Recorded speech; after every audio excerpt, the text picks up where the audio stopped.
Live intro.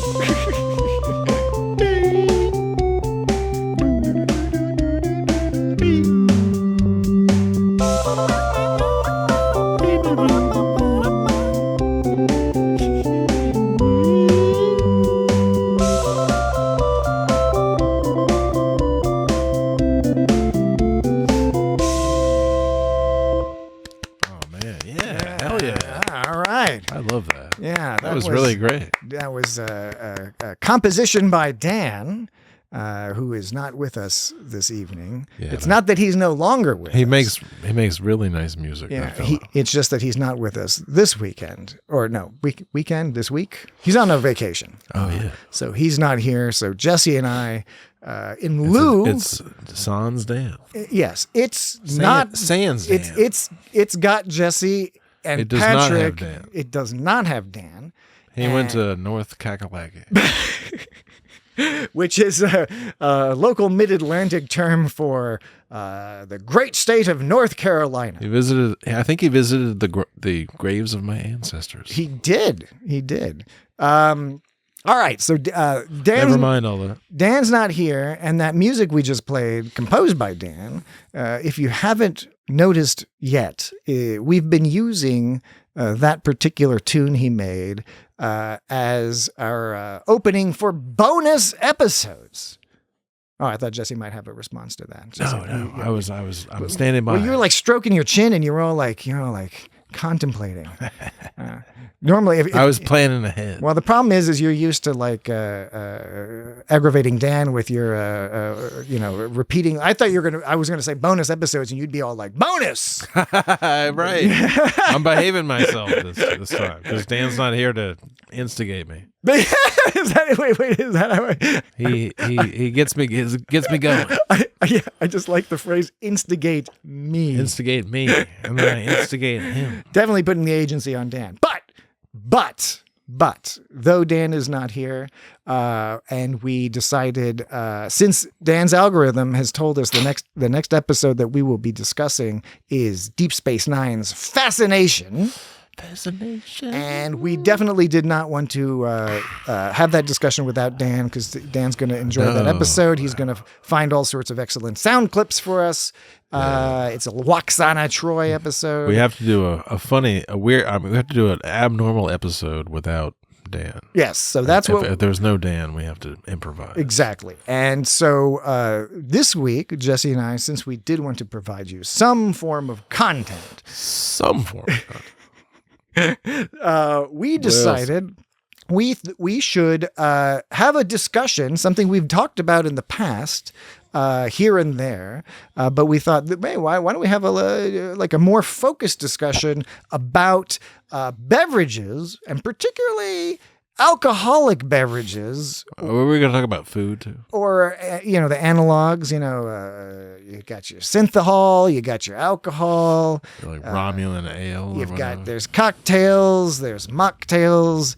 There's a lot of stuff in the Star Trek universe that centers on beverages. And of course we can talk about... There's 10 forward. There's a lot of 10 forward. Exactly, 10 forward's a bar. There's a lot of Guinan. Guinan's a bartender, right?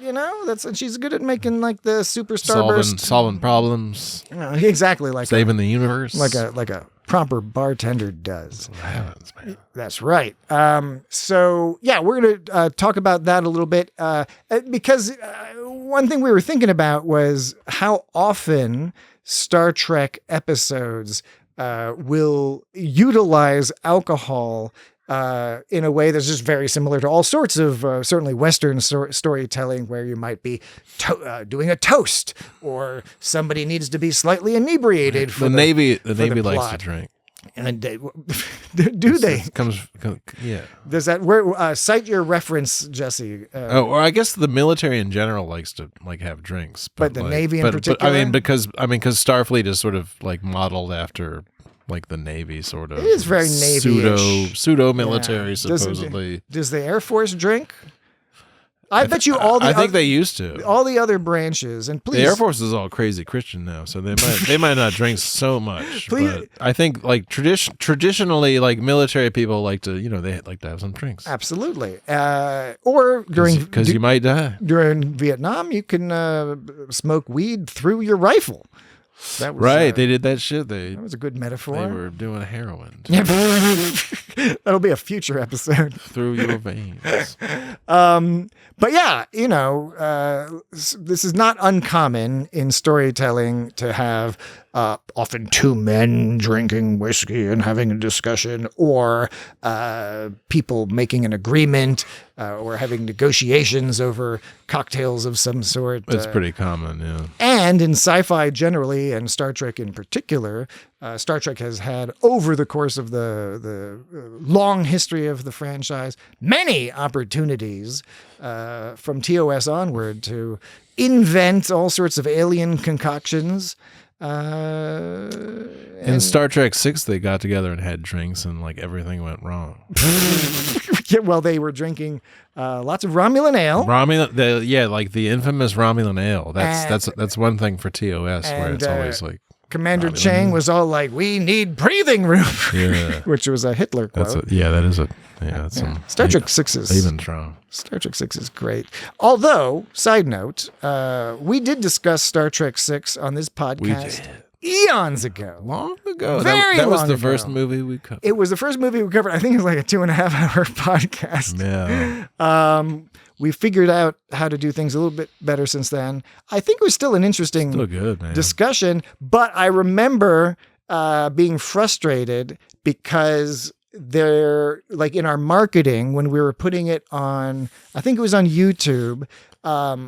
Part of the marketing was using Chekhov's line from Star Trek 6, "Guess who's coming to dinner?" Oh. Now, that line racist. It's a reference to a movie, right? Right. That was about a black man being invited. With that guy. Yes, with that guy. That fellow. That actor fellow. Yes, that actor fellow. I forget his name because I'm an asshole. And I'm not going to tell you, God damn it. Even though is today Juneteenth? When we're recording? I think it used to be. All right.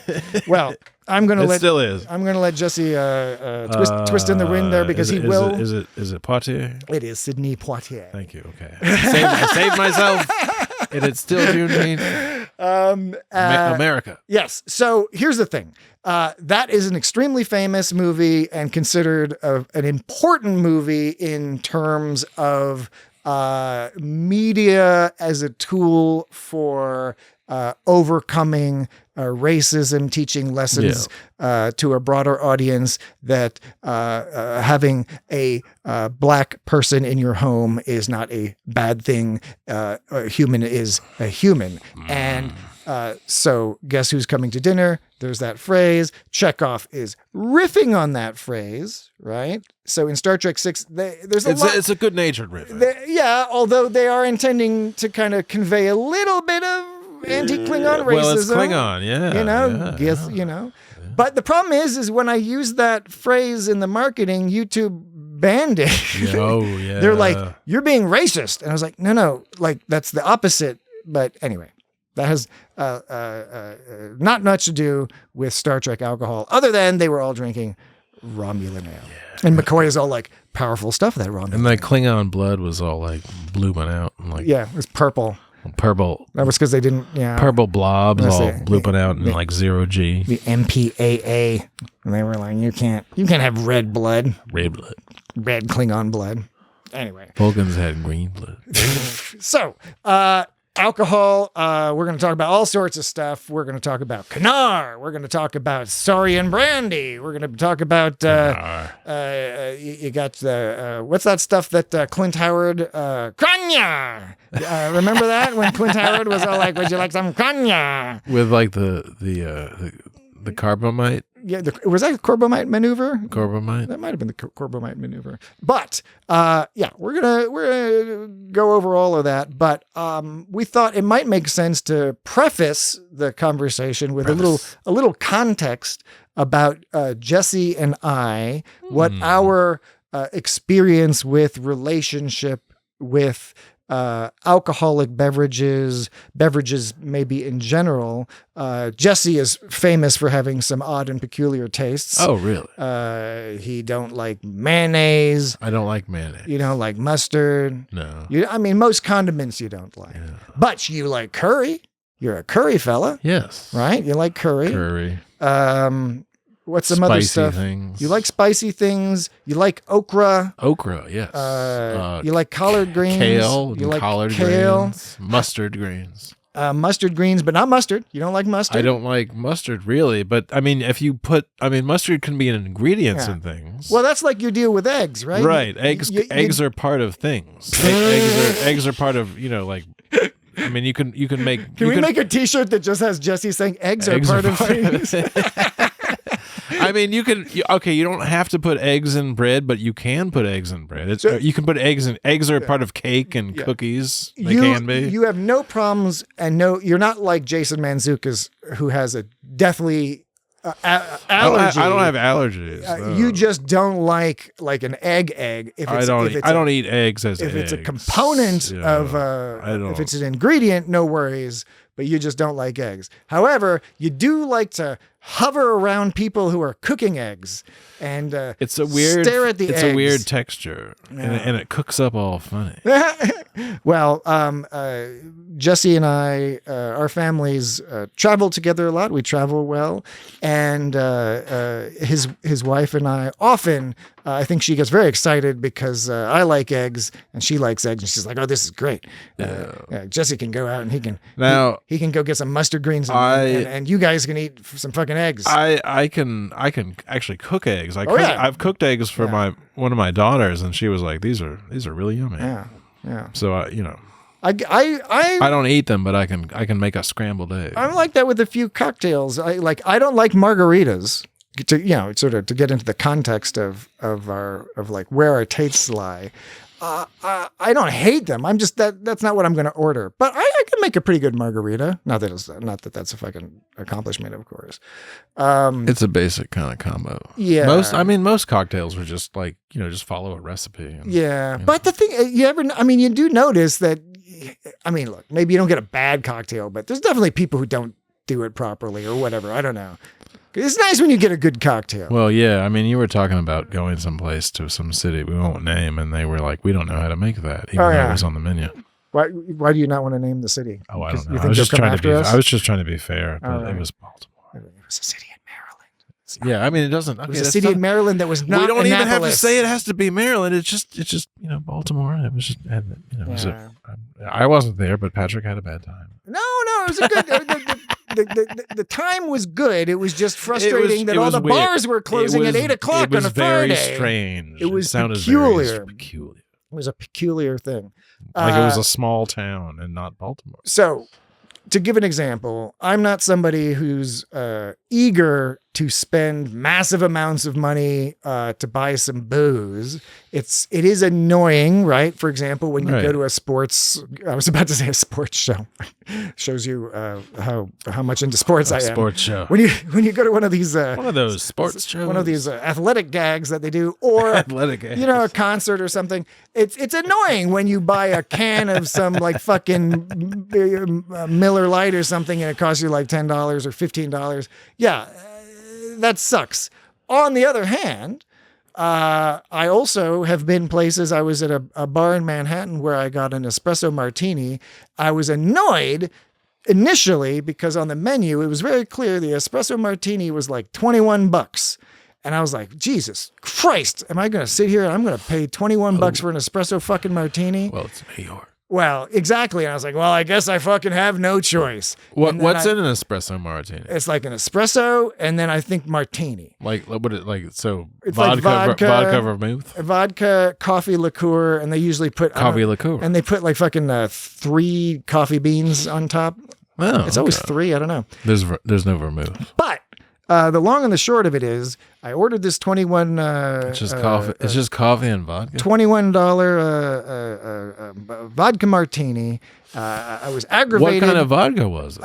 Well, I couldn't tell you. Was it like high dollar vodka? Well, it was just New York City. That's the thing is I went into this being sort of annoyed and aggravated, but I was also there to celebrate birthday fun. So it's like, why not? I wasn't trying to be a dickhead about it. So it's not like it was bothering me all that much. No. But still, there was just like $21 fucking dollars. Okay.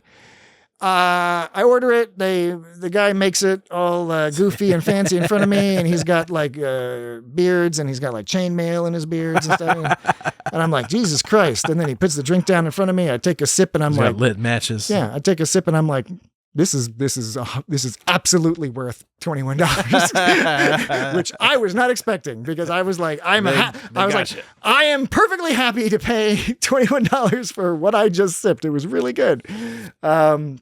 But yeah, so I like a cocktail. I like a fun cocktail. I don't like a martini. Martini is like a historical sort of drink. Like, yeah, I mean a martini's fun. It's come out of style or something. Yeah, it's the kind of a lot of those cocktails were invented to just cover up the people taste drink of like bathtub Cosmos gin. instead of martinis or something. Yeah, I there was a brief period of time where I used to drink Cosmos because I was like, look how trendy and cool I'm being. I'm drinking Cosmos, and then somebody pointed out that they're not that tasty.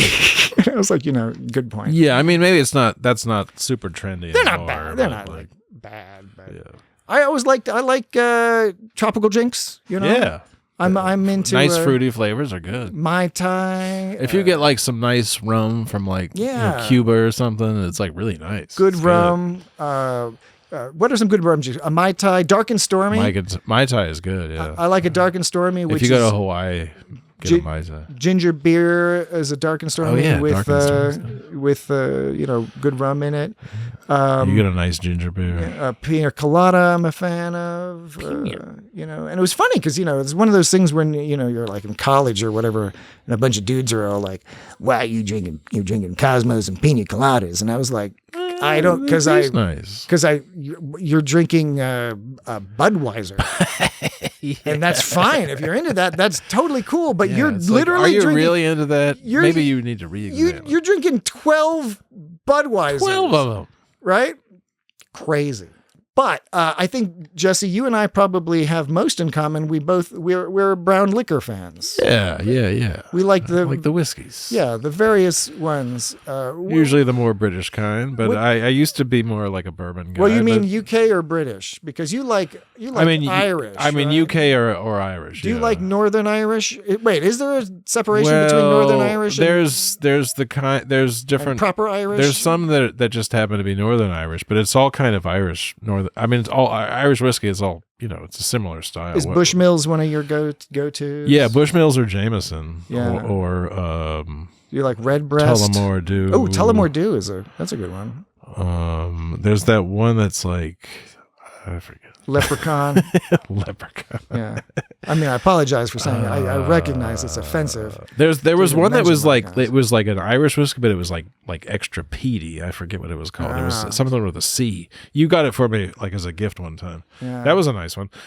Did it come with, like, was it one of those ones that guarantees that every bottle has a chunk of bog body in it? Bog body. Just like some bog body? Yeah. It was like a fingernail or something? Some kind of Iron Age bog body. Yeah, some like red-haired girl's eyeball like floating around in there. Anyway, I apologize. I didn't mean to interrupt. But yeah, like I like an Irish style whiskey, but like it's like Scotch is good too. It's just it's a different thing. I tend to lean more towards the Scotches. But I do like a lot of the Scotches. Yeah. Did you say Scotches or Scott juice? Scotches. Okay. Both are acceptable. But answers. I when I was started drinking liquor or whatever, I was like drinking bourbon first, and sometimes like Jameson, but and bourbon is like really kind of thick and sweet, and I'm not so into it anymore. But like nice bourbons, I'll still drink them if I'm in the mood. I used to like but bourbons. I really I dig like a rye more. I was just gonna say that when I discovered rye, I like bourbons, but like Maker's Mark or something. Yeah, like that kind of bourbon. But I don't. Yeah, like the time we went to that bar and they had like the Knob Creek Rye. Yes. And I was like, we should get that. Yes. And like we all got that and it was Because solid. discovering rye We whiskey drank a whole lot. was not a healthy thing, perhaps, but But a tasty thing. yeah, I do really appreciate a rye. It's difficult to articulate. It's like a Why? rough bourbon. Yeah, maybe that's what it is. I mean, like Crown Royal is supposed to be a rye, but Crown Royal is like super smooth and Yeah. refined. Like And it's good. like the Canadian rye whiskey is like a refined whiskey. Wasn't like there? There was a long time where American you were rye whiskey is like all rough. You were a Crown Royal fella for I was into for a getting good, Crown Royal for a good yeah. long period. I think. Yeah. Right?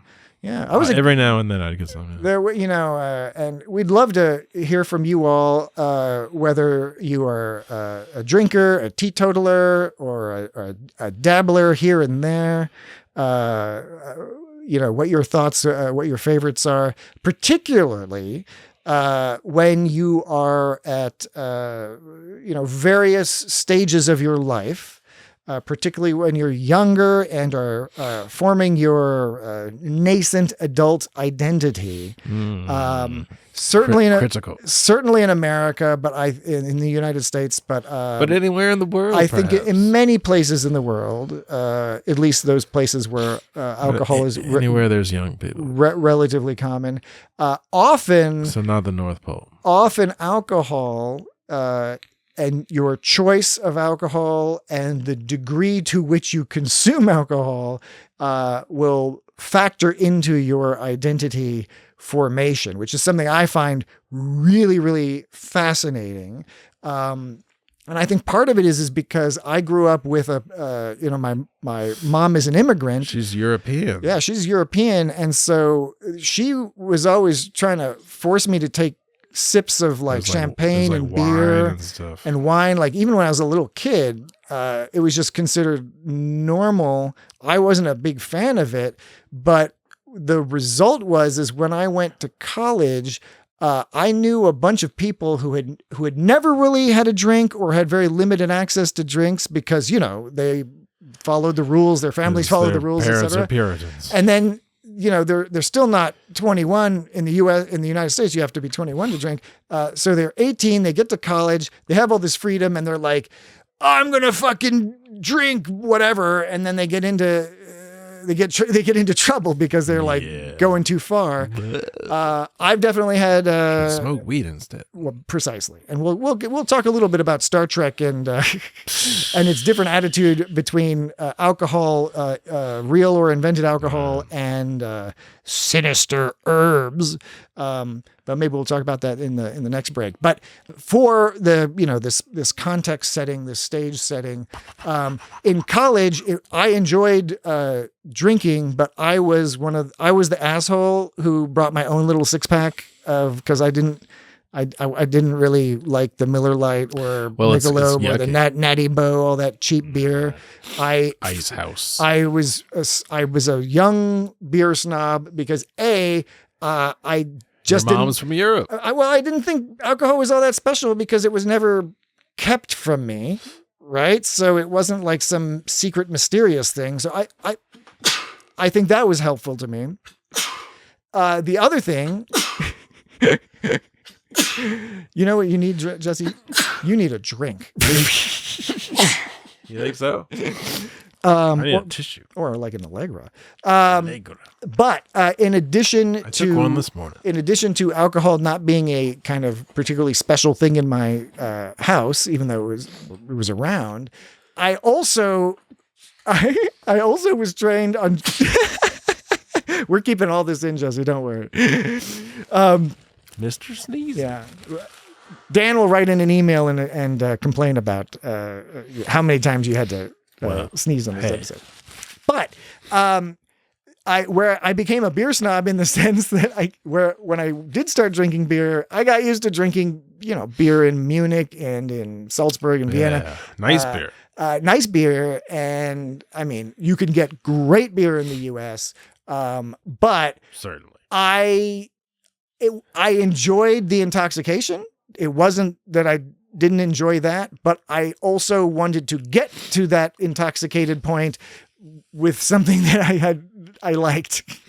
I was not that into being like, Right. this thing is gross, but it's going to get me high, which alcohol does. If I would just be the one who wouldn't drink if there was just gross beer that I didn't want to drink there. That being said, I totally would drink Boone's Farm strawberry wine. I would drink Hurricane Mad 40s. Like I like the flavor of Hurricane. Hurricane is like crazy high percentage, very cheap alcohol. So this is not a snobbery in terms of import or price on my part. I don't think. There were plenty of horrible, gross alcohol, cheap alcohols that I would also consume. And then IPA, when IPAs came around, that kind of became my thing. Then now I like an IPA, even better than a German beer. But how about you, Jesse? I mean, it's easier to get an IPA than like a nice German beer. Like you can get a few. It depends on like the store you go to. Yeah. If you go to the German store, you can get some stuff. If you go to like Wegmans has a bunch of shit. But it's imported too. It's kind of like it's expensive. And I've never had the. You can get like Stiegel at Wegmans, but it's Stiegel. It's pricey. Stiegel beer is a great Austrian beer, but I'm sure you've heard so many people talk about how Guinness in Ireland, having an actual Guinness when you're in Ireland is poured into a glass is a different experience. And I believe it. I'm sad that I have not yet experienced that. I like Guinness fine. We should go to Ireland. Let's do that. Write in at feedback@iscottstartrek.com if you want to give us lots of give us a little bit of money. Give us money. Not that much money. A travel stipend. Not too far. I like Guinness, but I don't, like it's not my favorite. But like problem with like Guinness is it's nice. People would go out and they'd be like let's get trashed at the Irish bar and have 10 Guinnesses. I don't know what the plural is. Guinea.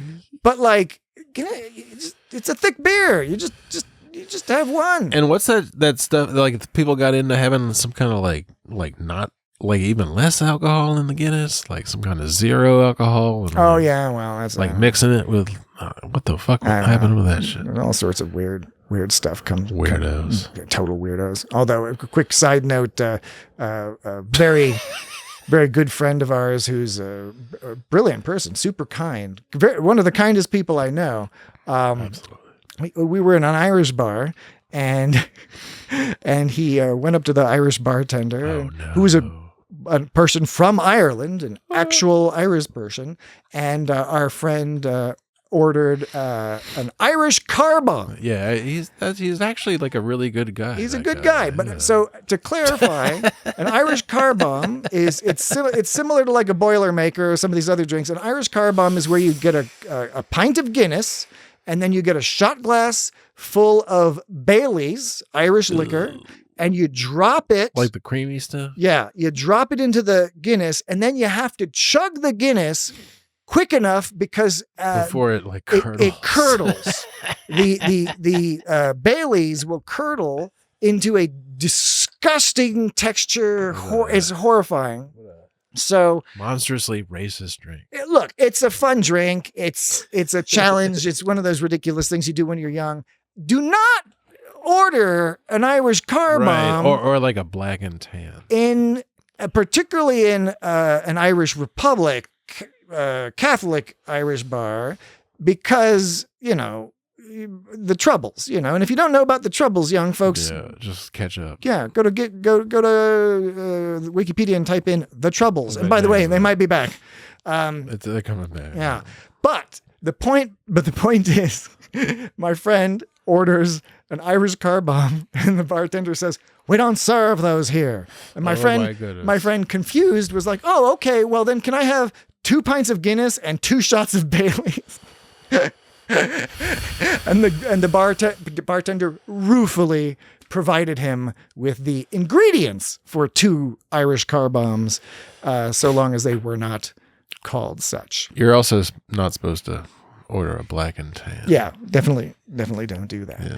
All right, well, it's about time for a break, so we're going to do that. We're going to take a break, and when we get back, we're going to get into some of the more popular Star Trek drinks. We're going to talk about what we think they're like, if they're cool, I mean, come on, guys. This is a bonus episode. Yeah. What the fuck? What the fuck are you even? What are you? I hear you. Yeah, you're listening. I hear you. You listen because you want to. I hear you on the other side being like, what is this? Dan's not here. What the fuck are we supposed to do? Come on. Oh, by the way, before we go to the break, Jesse and I are behaving ourselves pretty well. I've got a pint. There's not a lot of strife. I've got a pint of Pernicious IPA. I'm drinking it out of my USS Cerritos. Oh, that's tight. Official British style pint glass. Yeah, that's nice. That has a Star Trek Delta. It says Cerritos, but the Delta has one of those spikes that has two olives, like in a martini, is into the Delta. It's a clever little logo. Far out. Yeah, pretty cool. What do you got going on over there? Have you opened any of your alcoholic beverages, Jesse? You're sipping on some. Well, I had a little bit of your whiskey in it's a Discovery whiskey glass. Ah, that's right, because Dan purchased me for Christmas or birthday one year a set of 4 Scotch tumblers, each engraved with various Star Trek ships. Jesse is enjoying the Glenlivet Caribbean Reserve. There's a good one. There's like a D. These nuts. There's a You're Voyager. talking about the glasses. And there's like a TOS. There's a Deep Space Nine one too, I think. Oh yeah, there might be. Yeah, there's a Deep Space Nine. There's a TOS Enterprise. There's an Enterprise D, and then the 4th one is the Discovery. Oh, okay. So maybe there's not a Voyager. Yeah, or maybe you got to pay extra for that. I don't know. All right. May I have a wee bit more of your? A wee bit more of your whiskey. Sure. We don't serve those here. Well, this is Scotch, so you can have as much of that as you like. Okay. So we will be right back. Dan's not. There's no clip for Dan to play, so I'm just.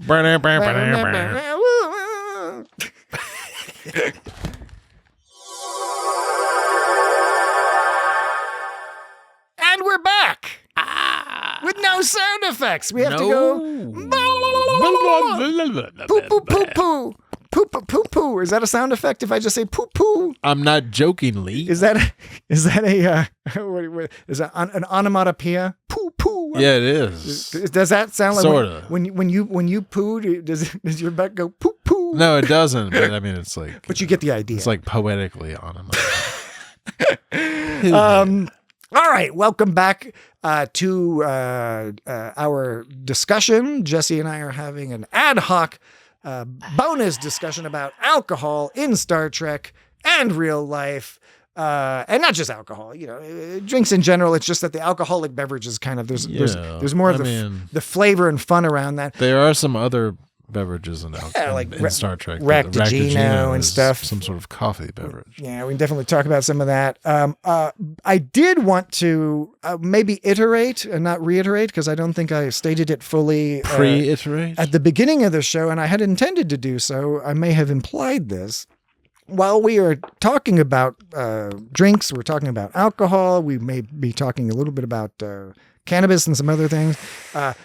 We are totally cool with, if you don't drink, if you're anti-drinking, that's fine. That's not only fine, whatever works for you. Probably good. Like alcohol in particular. Well, yeah, alcohol is not really good for you. Look, I enjoy alcohol to a limited degree. You're supposed to just keep it nice. Yeah, keep it moderate. Alcohol is insidious because it is one of, if not the most dangerous of the drugs available. And it is a drug. It's always been a personal frustration that we don't treat it as, certainly not in the U.S., it's not treated as a drug like cannabis or cocaine or heroin or PCP or MDMA or AMT or DMT or DXM or, Tide Pods, nitrous oxide, jiggity janks, right? Alcohol should be grouped with all of those things. Butter in my ass. I'm sorry. There are historical and cultural reasons why alcohol gets this special treatment of being considered a separate category from these sinister and nefarious plants that brown people smoke. Because there was a time, there's certain parts of history, like your water sources aren't good, Ah. and you have to drink like something that's been sort of, Processed, in cured some and way. processed, and that's like alcohol. Like as the earliest thing from ancient times. There's some sort of, for most of the globe, like, unless you lived in an Arctic region, you have some sort of alcoholic thing. Jesse is because it's Jesse's, something more sterile to drink than like some nasty water with some mosquitoes. You've offended all of our flat earther listeners by referencing the globe. So if there are any flat earthers out there, we humbly disagree with you, but Jesse did not mean to offend you. Flat earthers. Maybe he didn't mean to offend you. No, it's absolutely, there are lots of practical uses for alcohol, just like there are practical uses for like in cocaine and colonial morphine America, that like people are living in sort of like swampy Chesapeake regions. Yeah, places, they have to like figure out like Europeans oughtn't to have been there. Yeah. They didn't need to be They there. oughtn't have been there. But they decided to be there, so they're like, you know what? Let's have some cider. Let's have some cider. some Yeah, low that alcohol was beer. that was usually the thing. Was Low alcohol apples or wine. peaches making cider. And of course, as an aside, I think probably many people are aware, but we do quite seriously have an international audience. So if you aren't aware, alcohol was banned in the United States for a period of 12 years via an amendment to the U.S. Constitution. Particularly crazy. It was a huge catastrophe. And before that, people drank alcohol, but it tended to be fairly weak beer, fairly weak cider or wine. Oh, they were drinking whiskey and shit. There was whiskey, but whiskey was also often diluted or used for medicinal purposes. Yeah. When Prohibition happened, it turned out that, if you're smuggling alcohol, beer that's 3% takes up way more barrels and transport logistics than 40 or 50% bathroom gin. Yeah. And so what happened is now, because of the expense of smuggling this drug, alcohol, which it is, because of that, there was an incentive for the people who produced and smuggled this drug to have it in higher percentages, right? Because it's just, you can transport more alcohol with less space and less weight. Now, a lot of that alcohol they made was gross, hence the beginning of cocktail culture. Prior to that, there was not much cocktail. You had to mix all that shit, all the martinis, highballs, all that business. It's because with some grenadine. You gotta add something to this gross nonsense that some crazy sweet person and sour, made, whatever right? the fuck that shit is. And then all of a sudden, after Prohibition, after they re-legalize alcohol, now alcohol's even bigger problem because people have gotten a taste for very potent stuff. They aren't watering down their wine anymore. They're adding extra alcohol to the beer. Right. Like a Manhattan. What the fuck is that shit? Yeah. Oh, my favorite, for a while, my dad was drinking Pushkins. Have you ever heard of a Pushkin? No. What is that? All right.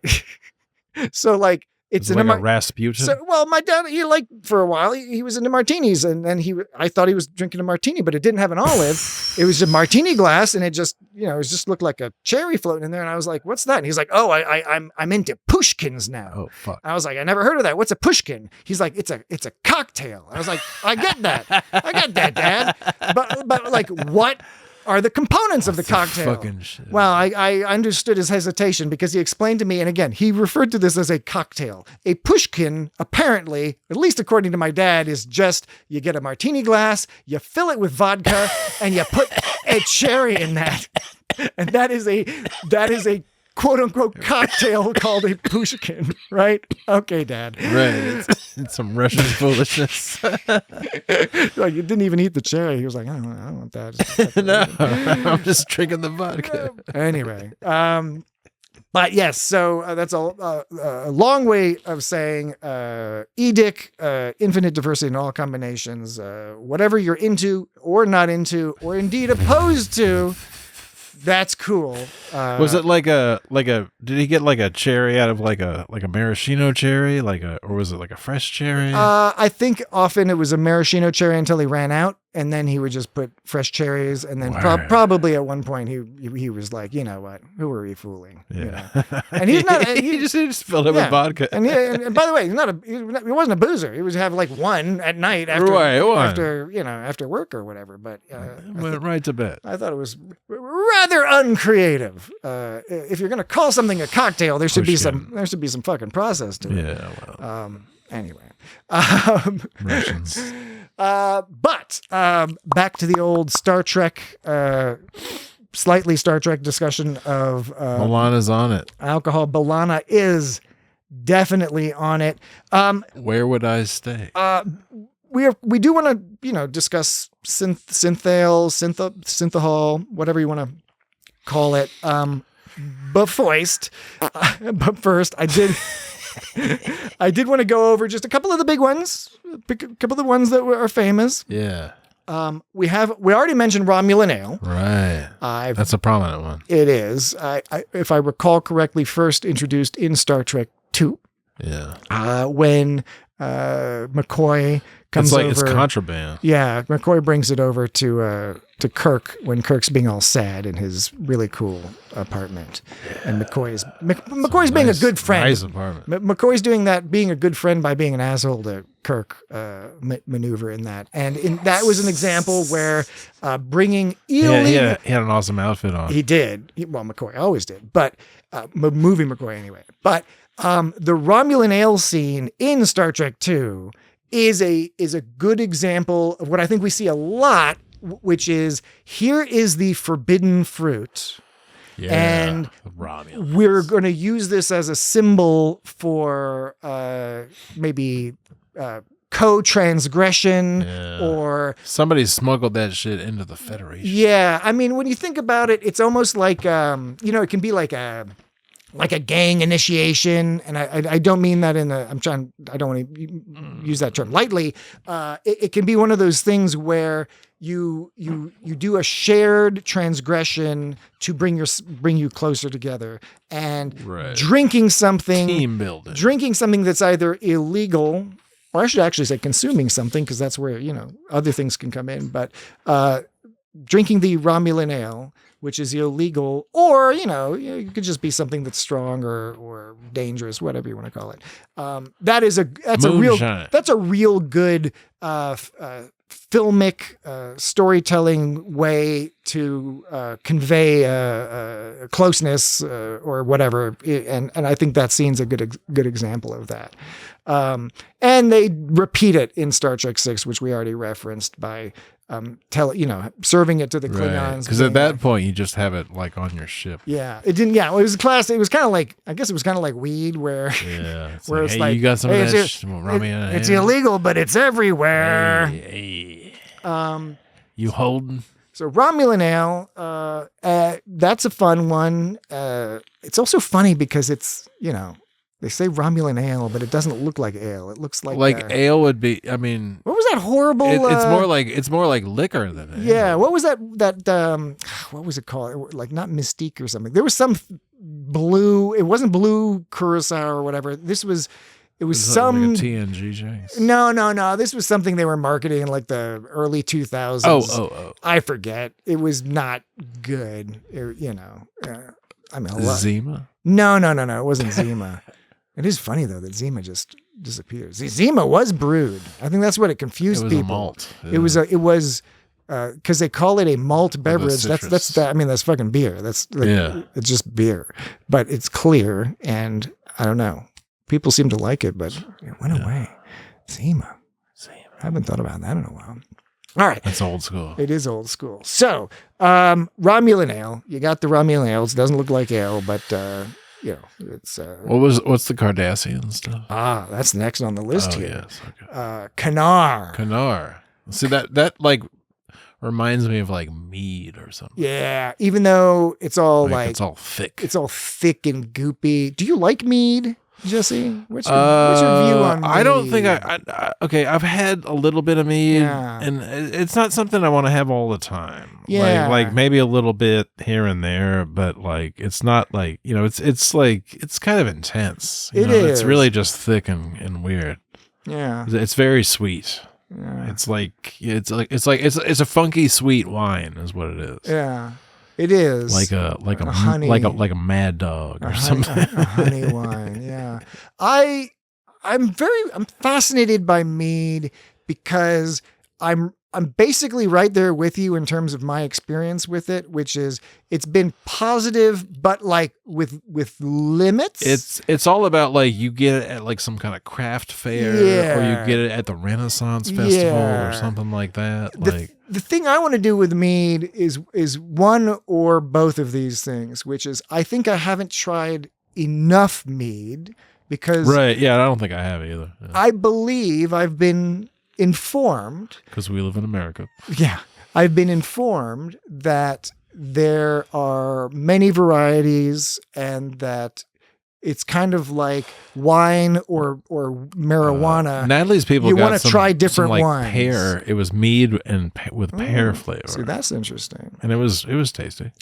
But the other thing I'd be keen to try is to make some mead. I bet I've heard you could do it. I've heard that it's not so difficult and that homemade mead is just generally better than store-bought. I don't know if that's true. I've heard that it's counterintuitive because usually the reverse is true, but there are certainly some products that the homemade is often better.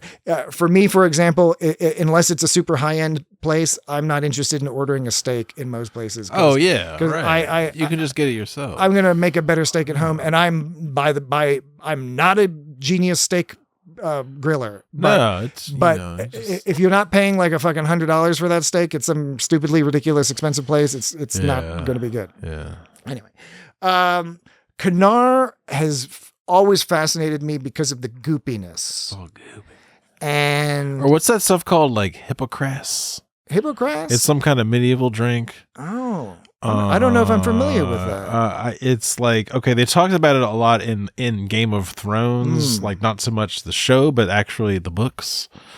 Hippocras. But it seems like it's some kind of like a mulled kind of wine or something like that. Yeah, because there's the fortified wines. Like a fortified like mulled port. Kind of wine. Port. In Portugal. Yeah, port. Or is it from Portugal or is it from port? Like from a lot of port is actually from Portugal. Yeah. Well, Portugal's a port too. Yeah. Right? Yeah. I had that experience when I went to Anchorage. But like port wine is like a nice thick sort of wine. You go to Anchorage, Alaska, and there's all these seagulls, and you're like, what the fuck is going on? Then you're like, oh yeah, Anchorage. It's a port. There's the sea. It's the sea. It's an ocean city. It's a great city, by the way. Yeah, I bet it's nice and scenic. Yeah. I mean, the city itself is somewhat like Soviet in construction, but they've got some good art. The mountains are great, and they've got there's mountains. Tons of Alaska. Weed stores all over the place, and the people were nice, and it stayed light until midnight, and that was cute for 2 days, and then it was a nightmare. And then I went quite mad. I turned mad. I went Alaska mad. But it was a great experience. But yeah, Kanar always the call of the wild. Kanar I'm guessing was I didn't look this up. I'm assuming, I think it's a safe assumption that it was introduced on Deep Space Nine. I know we had Cardassians on TNG, but I don't think we saw Kanar until we just saw like Deep Space Nine. 4 lights or whatever. Yeah. And Damar, you remember Damar? Sort of. Well, he was was a dude. Legate Damar, and he Damar. He worked under Gul Dukat for a while. Right. Yeah. And Damar actually has one of the most interesting Damar like arcs. Kanar. Yeah, Damar like Kanar. Oh, there's a whole Damar's arc in Deep Space Nine. If you haven't watched it, I'm not.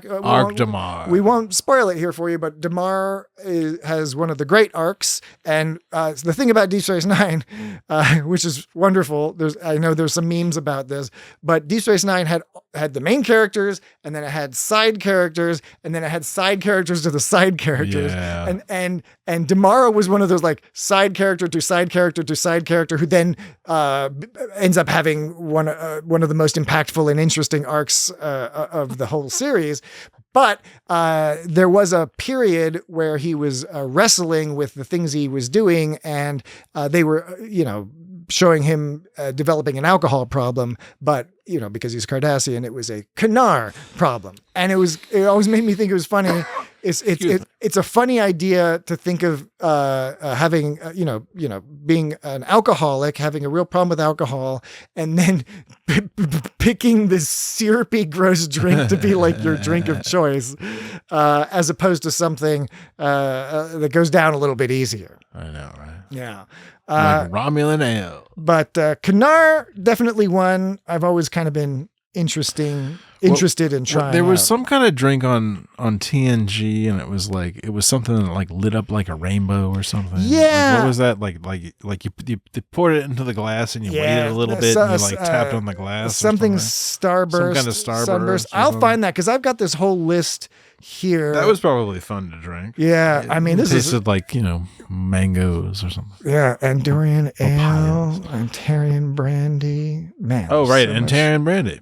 Oh yeah, Bajoran. Oh, there's those Bajorans. You gotta watch out. Oh, Bajoran spring wine that came up a lot. Oh, that to me, I always figured that was going to be like, maybe even though it's a spring wine, I thought maybe it was like an ice vine. Have you ever had an ice? Vine. Have you ever had an ice wine, Jesse? No. Yeah, they're not. It's not known so well here in the U.S.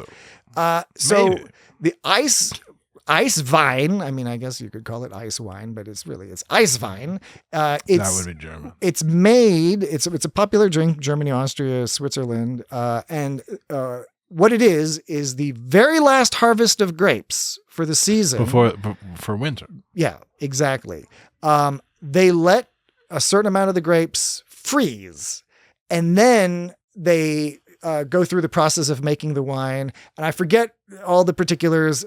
Some very nice gentleman explained it all to me, but I was so fucked up on wine.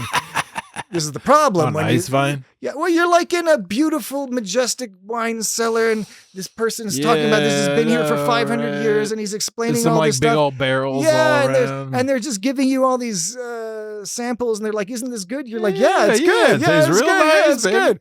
And he's like, let me give you some facts that you're not going to remember when you're doing a podcast about it later. Like, do you have any pretzels? So I don't remember the details, but ice vine is made that way. But the result is, it's a concentrated. It's a sweet wine. Sweet. It's not. I mean, it's maybe a dessert wine. The bottles tend to be smaller, twice as expensive, and half the size. It's one of those deals. And when the Bajoran spring wine, sweet but not dry, that always made me think of something like that, kind of like a fun wine. Right, you can give your 5-year-old kid spring to wine. get him to shut the fuck up, in just like a pleasant cultural. Go to sleep, God damn it. By the way, it is true. Like in Austria, they like throughout the day, like it's just like the thickness of the beer changes. Like the morning beer is like real light and refreshing. It might be mixed with some. It might be a radler. It might be mixed with some raspberry juice, or grapefruit a little juice. bit of juice. Yeah, and then you get your lunch beer is like a little bit more hearty, but it's nice and clean. And towards the end of the day, gold brown. Yeah, you get some of that thicker beer to help that schnapps go down later. And the schnapps you have to settle your stomach and prepare. Hazelnut schnapps. Yeah, what you do is you have some beers with dinner, you have some wine, you eat a hearty dinner of some fried pork ankles and some schnitzels and some spätzle and all that.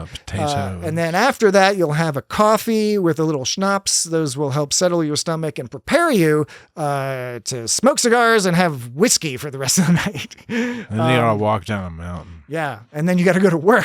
I don't know. I was on vacation. You and me both. Yeah, we were having fun. So the Bajoran spring wine, that's another one that's fun to bring up. But we do, of course, have to mention, to me, it's like the classic. I know a lot of people probably think that the Romulan ale is the classic. For me, the classic Star Trek alcohol is one of the old school ones. It's the Saurian brandy. Oh, Saurian brandy. Right? Who are the Saurians? Well, we see the Saurians are those, like, you remember, like lizard people? Yeah, remember that fella Linus, who was always on Discovery? And he sneezed. I think he was a Saurian. Yeah. They're like, the 60s, they weren't always so clever. The Saurians were fucking dinosaur people. Yeah, Saurians. But the Saurian brandy, we don't know what it tastes like, but we know it has that awesome... It tastes like lizard spit. It has that awesome bottle, right? The Saurian brandy bottle. It's hard to describe, it's a slightly curved bottle of whatever. You guys know. If you're listening this far, you know what the Saurian brandy bottle looks like. It's got Star Trek. The fun part. I'm not joking. The fun fact, if you're in the mood or indeed in the market for a fun fact about the Saurian brandy bottle, I'll give it to you, even though, again, probably most of you already know about this fact. And I might have the fact wrong anyway. I don't know. I've been drinking a lot of this non-Star Trek IPA out of a Star Trek is it Elysian Space glass. Dust? Yes, this is an Elysian Space Dust IPA. That's a nice one. That's a very good one. No, but the Saurian brandy bottle, if I have my anecdote recalled correctly, I think it was that one, although it's probably happened to other things. The prop people were talking about how, on all these shows, but particularly, Star Trek, the prop job is one of the most fun jobs because mostly what you're doing is you're looking around at stores, you're finding things either that you've been asked by the production team. They might have said, like, we need something that looks like this, or they might just be like, we need some fucking alien mugs, or you're just out and about. Those Ractagino mugs. Exactly. Were like that was like a commuter cup from the 90s. So it wouldn't fall over. My mom had one of those. And now they're hard to find. Yeah. Even though they're awesome. I'd love to get a Ractagino cup. But the Saurian brandy bottle, I believe that was one of the ones where the prop people, it wasn't something they were specifically asked for. It was just that when you're working on a show, as you're going around town and digging through dumpsters and stuff, or going to antique stores, you'll see something, you'll be like, that looks something we might be able to use in the background at some point in the future. And so they got, one or two, whatever, a couple of these weird looking bottles because they looked weird and sci-fi. They used it for the Saurian brandy. But then as it turned out, as the show went on and for decades and decades, they're like, oh, well, now we need a scene where we're going to have like 10 bottles of Saurian brandy. But the prop person's like, this is just some shit I found in like, like a yard sale. It's some like weird, exactly. Some yard sale in Los Feliz or something, California. Feliz.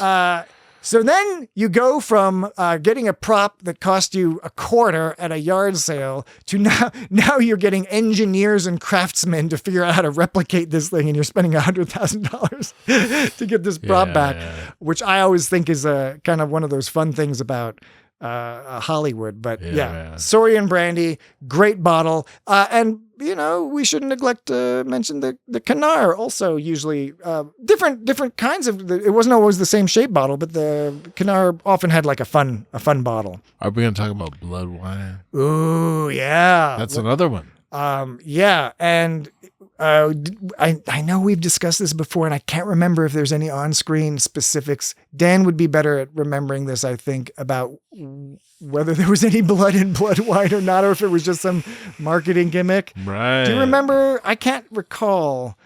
I just sort of assumed. Yeah, we always assumed, but because like most of what those guys. You were talking about the Klingons? Yes, the Klingons. Yeah. I did not say those people. Yeah. I said those Klingons. Yeah. I mean, you did then later. I did. Yeah, okay, I'm sorry. Yeah, I mean, you're sort of revealing that you're self-reflective about your prejudice. They eat a lot of blood. Like Do they, though? There's worms that are bloody. I mean, they do eat the gut. And there's like, bloody meat. Yeah, like rare meats. There's bloody wine. Yeah, although it's just a thing. Somebody who might argue semantics would point out that the bloody meat probably is not blood. It's probably it's just meat juice. It's the myoglobin. It's nice myoglobin, which is I like bloody meat. Juice, yeah, I like a nice rare. But Rare bit of meat. And again, with the caveat that they may have, perhaps in Lower Decks or somewhere else, they may have been more specific about what's in blood wine. They may have stated outright that it does not have blood or it does have blood. I can't quite recall. However, yeah, I mean, most of that Klingon shit is probably a hoax anyway. Well, first of all, there's that. Klingons, like Vulcans, often do not live up to their own ideals. As humans, we can say that about humans too. Yeah. Humans are the worst. But one bit of evidence, one argument against evidence about blood wine not necessarily being made out of blood is we just referenced Bajoran spring wine. Oh yeah, and that's not made out of springs. You don't got like little metal springs bits in there. You don't got that in spring. I mean, I don't think so. I never saw, Kira choking back on some You would have noticed because it's hard to choke that shit down. Yeah. Cardassian. There's some other Cardassian drinks too. There's the fish juice. I don't think that's an alcoholic drink, but sounds nice. They have I like fish. Cardassian Sunrise. Cardassian Sunrise. I'm just trying to go through the list here. A Ferengi black hole. Oh, Eelwasser. That's funny because that's it's like a Ferengi German drink, Eelwasser. Because they live on like a muddy planet. I bet there's a bunch of eels. Yeah. Millipede juice, puree of beetle. Of course, Sluggo Cola. There was a whole thing with the Sluggo Cola, snail juice, snail steak, Star Duster, Star Drifter. No, there's all kinds of. There was some kind of centipede creature in my house like last week. I had to smash him. Oh no! My cats were freaking out. Oh, they didn't get it for you. They didn't keep it safe from it. Yeah, they weren't into it. They were like, "What the fuck is this?" Wow, I was like, "Okay, guys, I got it." I smashed it with my umbrella. All right. Well, anyway, we need to take a break. Yes. Sorry about that. No worries. So during the break, Jesse and I, what we'll do is we're going to see if we can look up that chlamydian starburst, whatever they call that. I was like getting Jesse a mid-vape. So we'll look up what that because I want to remember what that drink was called because that was some kind of starburst. Yeah, it involved like Troy and I don't know who else. Ooh, Geordie. Talaxian champagne. Talaxian. What is it? Don't drink anything Talaxian. Yeah, Talaxian. Space creep. Talaxian fire nut. Oh, that's one of Neelix's weird masturbation things. That was a deleted scene. Yeah, when Neelix was like, I've had a bad case of Talaxian fire nut. Creep juice. All right. Well, we will be right back.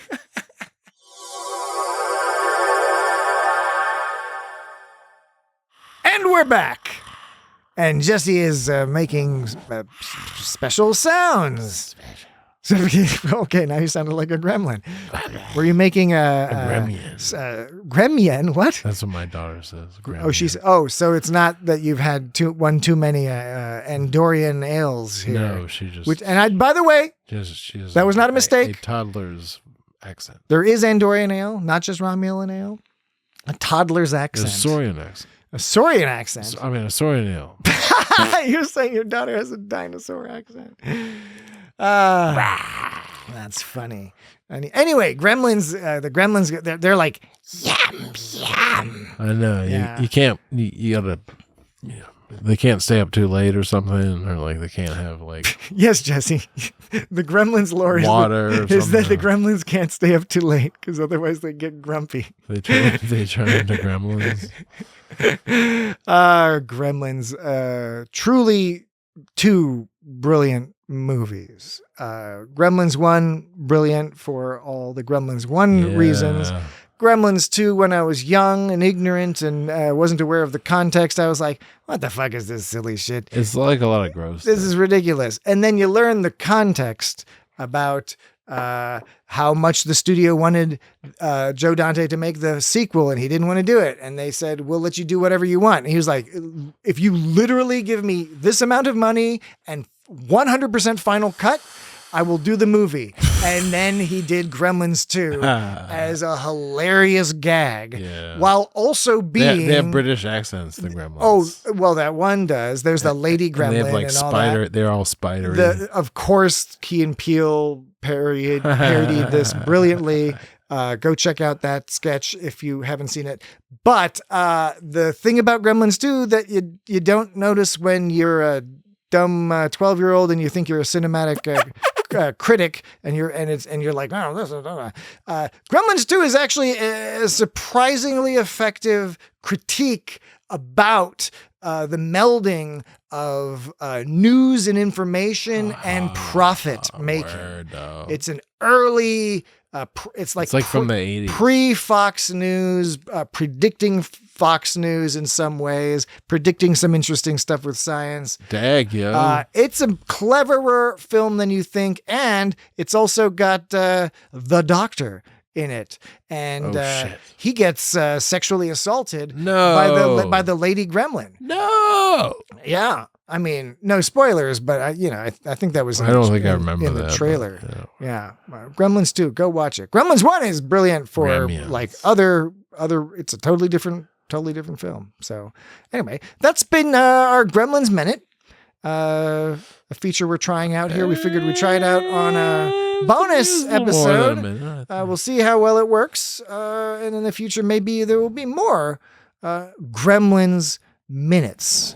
Ones that Dan could participate in, or perhaps guests or audience members could write in their feedback, various thoughts about Gremlins. You might have some opinions about set us straight, the actors, or the puppets that they used. Who was that guy that in the first movie he was like an inventor? That was the dad. Yeah. But then the fella. Who was the actor? I forget. But there's the neighbor. He was in Star Trek Deep Space Nine's Past Tense Parts 1 and 2. Fuck. Remember? Oh. That character actor who I'm super pissed at myself right now. I've had too much of this I know, canard. Because we've had too much canard during the break. We've discussed Past Tense 1 and 2. Yes. And the algorithm always suggests. I do have an entire computer unit in front of me, but at the moment I'm not interested in looking up the exceedingly famous, highly talented character actor who is in a million things, including Gremlins 1. He's in a bit of Gremlins 2, and he is in Star Trek Past Tense Parts 1 and 2. Anyway, I mentioned that because there's a Star Trek connection, and Jesse and I are doing our best to keep the conversation having at least a tenuous connection to Star Trek. Oh, did you look up his name? I'm getting there. How the fuck long does it take? I forget. Jesse's got like an iPhone 2 or something. Yeah. Is it a real phone, or did your well, no, did your wife just give you one of those phones to keep you occupied? But it doesn't have the cast on here for some reason. What are you looking it up on? Wikipedia. Wikipedia? You should look it up on IMDb. Okay, yeah. Anyway, this is a fantastic podcasting as one knows. Fantastic. He's gonna keep looking that up. Yes, Gremlins. It's great. Don't know what that has to do with the Star Trek alcohol. However, again, Jesse's gonna keep looking up that actor's name, who once he says it, I'm going to be so mad at myself because I know the name. But we did also during the break look up the drink that Guinan made that both Jesse and I referenced as being super cool. And that drink is called the Sumerian Sunset. Sumerian. According to Google's AI overview, I don't know why I used Google. Normally I use DuckDuckGo. I'm a little frustrated now that my computer seems to have tricked me into using Google. But anyway, Google says the Sumerian Sunset is often requested in 10 Forward. It is an iconic Star Trek drink, frequently discussed in the community. The AI paragraph, the way it's constructed this sentence, it is not clear if the community they're referring to is the fan community or the community on the Star Trek show itself or the Enterprise D. It's unclear. That is not good AI. LLM, not good. Didn't do it well. Past tense as Clint Howard. Yes, Clint Howard's in everything. He's in every episode of Star Trek. The AI overview goes on to say, while the fictional version is vibrant and shifts color, Reddit users note it is best recreated in the real world as a grown-up tequila sunrise. I'm not 100%. Grown-up tequila sunrise? I'm not sure how to versus a child. Interpret that. Is a tequila sunrise considered a tequila sunrise is some kind of like Don Henley song or something. Well, yeah, I mean it's also a drink. Is it? Yeah, what's in it? Tequila, tequila and orange juice. Probably. Orange juice. Is it like a screwdriver, but with tequila in it? That doesn't sound so bad. You know, I could drink that. Speaking of screwdrivers, you remember that joke on Fawlty Towers when they got the American fella there, and the American fella orders a screwdriver. Oh, that's right. And Fawlty is Basil Fawlty is all like, "Is there something I can have mended for you?" and it was like, and the orange juice was like from a can, and that was an issue for the American fellow, who was actually Canadian. They because they lived in California, where orange juice flows like water. Yeah, they just juice it up. Them. And that actor, whose name I'm also fucking forgetting. Yeah, right. But he was Canadian. Well, yeah, but he was also famously in The Empire Strikes Back. And do you know the other movie he's in? Perhaps even more famously. Come on, he's in Full Metal Jacket. That's right, Full Metal Jacket. He's the one who's all like, he's like, get with the program. He's the one who looks at he's like, your helmet has a peace sign and says like, death to whatever. It's right. And then he gives the whole gag with the sports metaphor where Stanley Kubrick is making fun of the fact that in war, certainly the American military reverts to muddled and mixed metaphors, sports metaphors, to motivate their soldiers into murdering the enemy. It's a fine film of the time. Yeah, it's nice a great performance movie from that actor. Yeah, I forget his name. You forget all their names, and then there's But he's in that great Fawlty Towers episode. He is. He's a great actor. I'm gonna bust your ass. I'll bust your ass, Fawlty. Anyway. Waldorf salad. No. Celery, apples, walnuts, grapes in a mayonnaise sauce. What's a Waldorf? A walnut that's gone off. I'm gonna bust your ass. Shit. I know we were supposed to do a podcast, but we got a little excited. We did this shit. Did I already mention? I meant to mention previously that Jesse and I once. There was another time Dan was absent, and Jesse and I covered Fairhaven and Spirit Folk. Right. Those two episodes with like the Voyager. Yeah, the Voyager thing. Holiday. But like the gag that Jesse and I came up with at the time, this was a number of years ago. The gag we came up with is we thought, hey, we're going to do this Irish. It was a St. Patrick's episode. Janeway with the Irish, these two Irish episodes. We had like the sound effects. We had like a sound of an Irish bar. And we were like, hey, you know what the gimmick is? The gimmick is we're going to get some Irish whiskey. We're going to get ripped. And we're going to drink a bunch of Irish whiskey and talk about these Star Trek episodes. And it was ridiculous. It was a nice time. Yeah, I think we were more coherent that time than this time. Perhaps. Because we were sticking to it. It was more focused to an episode or two. Well, and also we were sticking to the Irish whiskey because of the gag, because we were actually drinking Irish whiskey, whereas in this case tonight, I think we There's may a mix have of things. Yeah, we're talking about different things, and I think we've maybe gone a little overboard, but that's all right. We'll keep talking about. I'm gonna drink a bunch of water. Water's good. Replicate some fucking water. Water's weird though, because water's the only thing.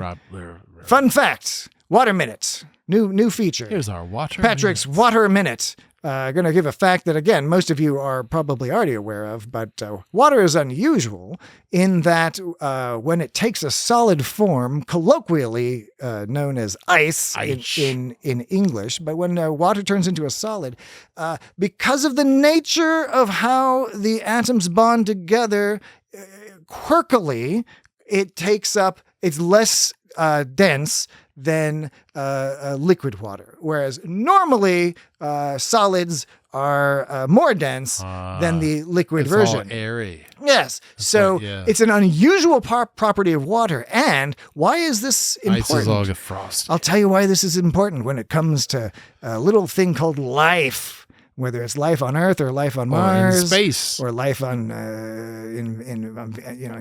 Gormagander, Vulcan. Gormagander's a space whale. So here's the deal: because ice is less dense than water, than liquid water, it floats on the water. If you are talking about freezing methane or alcohol or carbon dioxide, any of these things, it freezes from the bottom up. Yeah. Now, if you want the conditions for life to form, potentially it's pretty useful to have the solid part, the frozen part on the top, creating a protective layer, right? and not covering any nutrients, et cetera, that may be collecting on the sea floor. So think about that next time you start making fun of water. Yeah, I know, right? You know what I'm saying? It's just I'm sick of it. I know, haters. I don't want to get political, but haters hating water. If you go on Google's search for Sumerian sunset, they provide a recipe. I'm not going to read it out here because I couldn't tell you one way or the other if it's any good, and I'm not gonna try it because you know what? Unlike the one in when Guinan does it, there's some like magic. Yeah, right. It all like blooms. But the real world one is just a fucking a tequila sunrise where they apparently add like simple syrup and Campari. That's nothing. Yeah. I don't know. Nothing at all. Nothing at all. Nothing at all. Disappointed with nothing that. At all. Before I forget. Duty or no duty? No. Oh, yeah, that's right. No, there's no duty. No duty. Or no duty. No duties this week. But we were thinking about, we talked about Klingon blood wine. Yep. And you know what the Klingons like? The Klingons like to sing songs. Yeah. And they like to do drinking songs. And so we looked up this old one of them Klingon drinking songs. So listen to this. Ejim tave deja I, ejam sotas gos vaskrar by tik, bajaj lamos, jaj bush, jaj keles molon michok chu.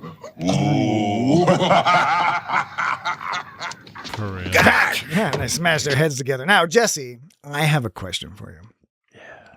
Because you are musically inclined and have formal training in music, and you make a living slinging music at people. Sling it. You sling music and instruments at people. What are your thoughts about the meter and the cadence that they tend to use in Star Trek for Klingon music? Because to my unsophisticated ears, music loving but unsophisticated, I've always found it interesting that they seem to put in phrases that purposefully go against what it feels like the natural rhythm would be, presumably to differentiate it from human music. But is there a musical term for that? Is that something unique to this, or are they drawing from some sort of musical tradition?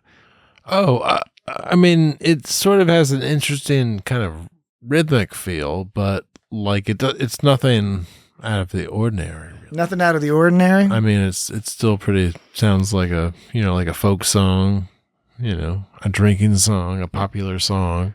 Yeah. We don't really do drinking songs. I know all those sea chanties or whatever were popular, but nobody was singing them for drinking. I guess people sing that the Pogues song around Christmas sometimes. That Pogues Christmas song. The Pogues. I don't know. Are there drinking songs? There's when the bar plays the closing time song. I don't think they do that anymore because of all the shootings. When that song would come on, everyone would start shooting up. I know. Can you play a different song? Either shooting their guns or shooting up heroin. That's what you do. You've been talking to that Mike guy. Well, that was a while ago. Now it's fentanyl. I don't think you shoot up the fentanyl. I don't know how that.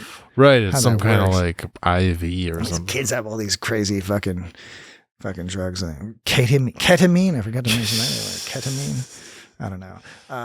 But Anyway, but I should mention that when we we're looking up the Klingon song, which we just played for you there, we found a couple others that we forgot about. Oh, sorry. No, go ahead. You were all like cuz, and you're not using a slang term for sort of like cousin, or I was just associate. it was a contraction of because, yeah.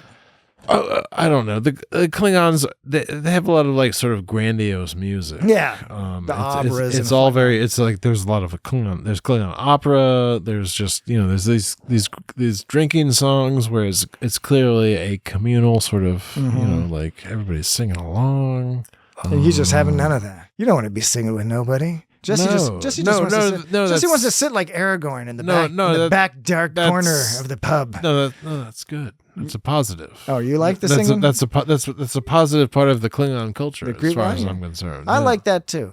Yeah. That's like I was, I'm not a church going fella, but I'd go to that church in Blues Brothers. Yeah, right. When churches sing, yeah, when they sing, it's like, nice. You sing about creation, singing and dancing and having a good time and having some fellowship.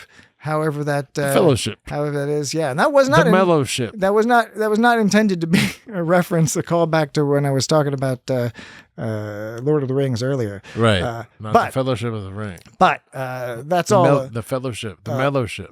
I know you keep saying the mellowship. That's a Red Hot Chili Peppers. It's what do you mean? It's a Red Hot Chili Peppers. It's a reference to the Red Hot Chili Is it a song? Is it a lyric? Is it an album? It's some kind of lyrics. Okay, because I'm not as well versed. I enjoy the Red Hot Chili Peppers, but I'm most familiar with the two songs that Weird Al Yankovic parodied, except he did it in one song. Yeah. That's really good, actually. Yeah. That's some of his best work. Yeah, he's great. All right, so segue, but it's not a segue because it's still about the Klingon business. Long story short, punchline of the joke is Toby Todd. Here's Neelix singing some Klingon shit. I learned some Klingon drinking songs. Tuvok looks pissed. I'll teach them to you.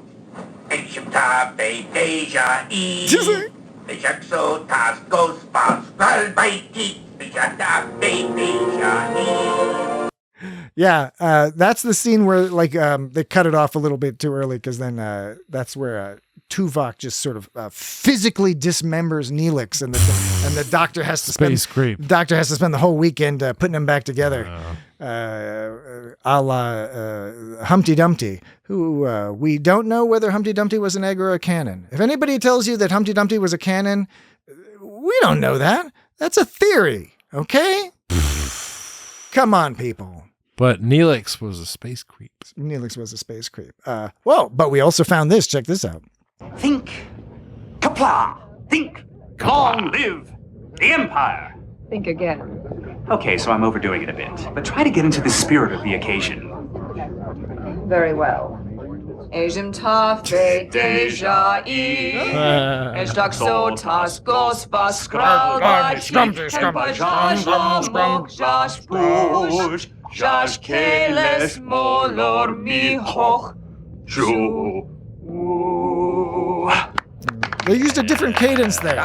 That was like a little bit less of a purposefully discordant cadence. It was more voy. Yeah. Do you remember one of our best old buddies had a BBS, a bulletin board system called, it was normally called Soul Eater. It was the Soul Eater BBS. But for a brief time, he decided he wanted to change the name. He thought Soul Eater was lame. Briefly, he thought it was lame. So he changed the name of his BBS to Welter of Discordant Sonor. Which is the definition of music. Yeah, Welter of Discordant Sonor. Which was clever, but maybe a little too clever. So I think he went back to Soul Eater. My BBS was called the Spleen BBS. I'm a fucking jackass. And I was just like, I don't know. I was just like, I want to have a BBS. That's all I know. And that other guy's way smart. Yeah. He went to like Jefferson. Yeah, he went to all good schools. Dan's BBS was called Night Rabbit. Because that's a good fucking name for a BBS, right? Yeah, that's a good name. It's a good name. It's slightly mysterious. Night Rabbits. I think if I did he spell it with a K? He might have. I can't remember. But yeah. Now Dan and I had a disagreement on preference of BBS software, and that's an argument we can discuss at a next later time Dan's date. here, I think. You know, I was a try BBS guy is all I'm going to say. People out there, you know what we're talking about. But, Dan should be People here. know. Dan should be here to defend his choices, as he's quite capable of doing. Last thing on the Klingon front was just to play a little bit of this because I did find it to be cute. The original Klingon drinking song that you heard with Worf, and he's hanging out with some old Klingon fella. Some people, Bunny Lord Music has created this remix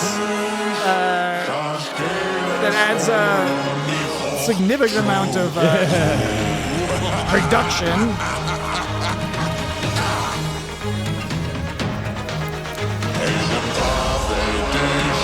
The music's pretty groovy.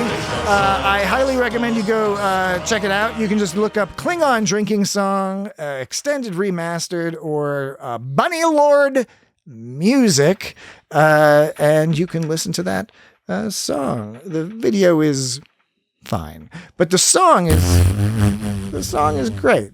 It's not my place to critique people's videos because I'm not making any videos. Oh shit! I'm making podcasts. Yeah, right. Of a sort, and a certain sort of podcast. A certain sort of podcasts, and there's a certain liberation to doing a bonus podcast. Yeah. Though there is still a responsibility. It's free form. Yeah, but there's still a responsibility to not completely disrespect the listener. Well, I think we did a pretty good job. I think we've done a pretty good job of not 100% disrespecting the listener. We provided a few fun facts about like music and history. Oh, check this out. I'm looking at the list of alcoholic beverages in Star Trek. There's an Aldebaran depth charge. Oh, that sounds fun. Aldebaran whiskey, Aldebaran wine. Oh man, there's so many. From Aldebaran.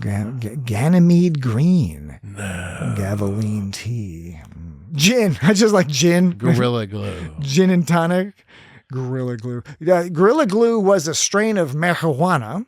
Yeah. And they had to, even though, nobody really kind of like owns strains, they had to stop using it because Gorilla Glue is also a brand of glue. Right, yeah. And the glue people said, hey, weed people, don't confuse weed for glue. That could cause all sorts of troubles. So now I think they call the weed GG. So if you want Gorilla Glue, order the GG. Arcturian Fizz. Argelian 9-layer cocktail. Bajoran Fizz. Root beer. Root beer. I had that. Bavarian wine. Why Bavarian wine? Oh, a jipper. I wanted to talk about jippers. Oh, yeah. All right. What's the deal with jippers? All right. That could be Sipping jippers on a beach somewhere. That could be a whole podcast in and of itself. Sipping jippers. So, all right. Look, we're almost done with the podcast, but it is important that folks who have not seen the Star Trek short treks, specifically the short trek, I believe it's called The Escape Artist. And it is probably on Paramount Plus. You can definitely pirate it, or maybe it's on YouTube. I don't know. It's associated Nobody often knows. with. I think it's often associated with the second season of Star Trek Discovery. Maybe it might be maybe. under special features. I don't know. Maybe the first season. Whatever you need to do to watch this, including you can email us at feedback@itsgotstartrek.com and we can help you out. Yeah. we can help counsel you how you can watch this. Fuck how you can watch this because help us out, bitches. because this Star Trek short trek is fantastic Star Trek. Fantastic acting. You got Harry Mudd. You got a clever little tale. It's Rain. It's Rainn Wilson. Rainn Wilson. It's short, hence the name Short Treks. Short. Adds to the lore. It's great. The relevance to this particular bonus episode of It's Got Star Trek is that there is a particular reference to Harry Mudd having preferred to be quote unquote sipping jippers on a beach somewhere. Now, from the context of this line, and when you watch this short trek, The Escape Artist, you'll understand more clearly. Sipping jippers on the beach. I mean, you can probably understand perfectly well right now, is my opinion. But in the event that you don't, when you watch it, you'll understand the context. That he's referring to a drink, and specifically an alcoholic drink. Jippers. You might be A jipper. You might be on a beach. You might be drinking a Mai Tai or a Hurricane. Although I always found it a little offensive to order a Hurricane in Florida. Like you're down in Florida. That's the only place you can order a Hurricane. Yeah, and then you're like, are you cool with this? You know, I think a comedian. What's in a Hurricane? I don't know, like rum and some other shit. Yeah. It's good though.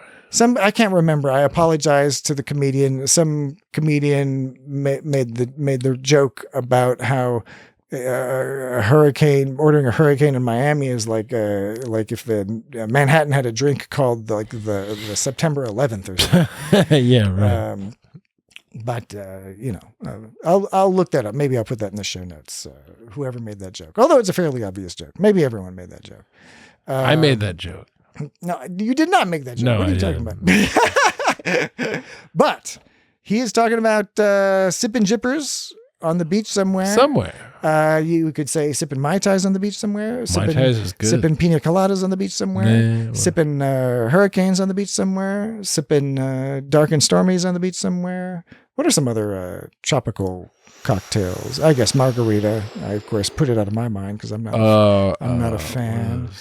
Strawberry daiquiri, all the daiquiris. All the daiquiris. You got your strawberry daiquiri, you got your banana daiquiri. Those are the most common. You might get like a mango daiquiri. I had a mango daiquiri recently. Pineapple daiquiri in Mexico. Mango pineapple. is the shit. Yeah, my pineapple might be fine. All sorts of daiquiris. Anyway, those things in Key West with the. Oh yeah, those are the Slurpees with the grain alcohol. Yeah, I mean, it ought to be illegal. You can get daiquiris there too, but you can also get grain alcohol Slurpees. You can get grain alcohol Slurpees are pretty great. But the jippers. This is all to say, jippers. Somewhere. It's a fictional drink.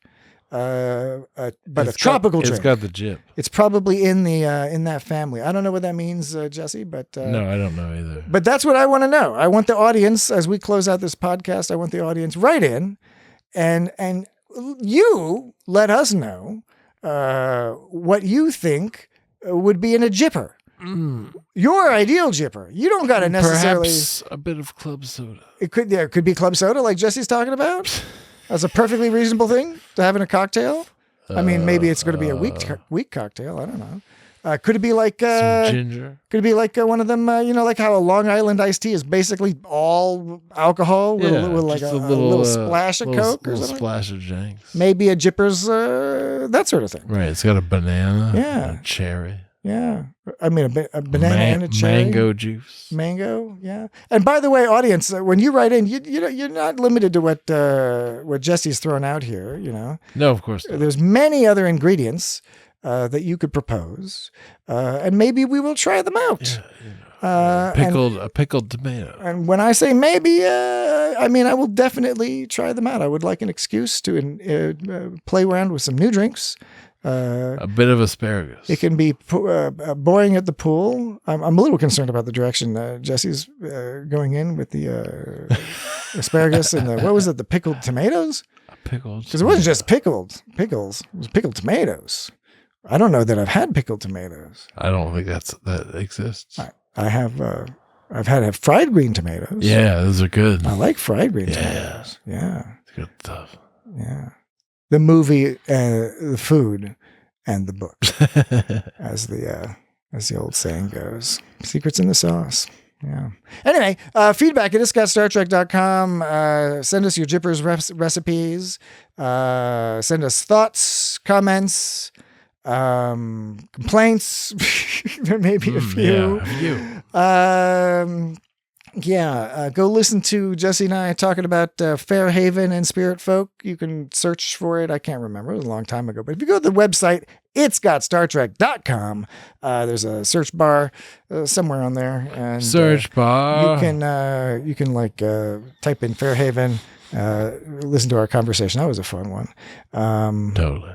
Or not, It's whatever floats your boat. Whatever floats your boat. Precisely right. Next week, whatever blows your dress up. Did you say whatever blows your dress up? Yeah. You mean like Marilyn Monroe? Perhaps. Walking across the strangely engineered grate in the city street. Yeah.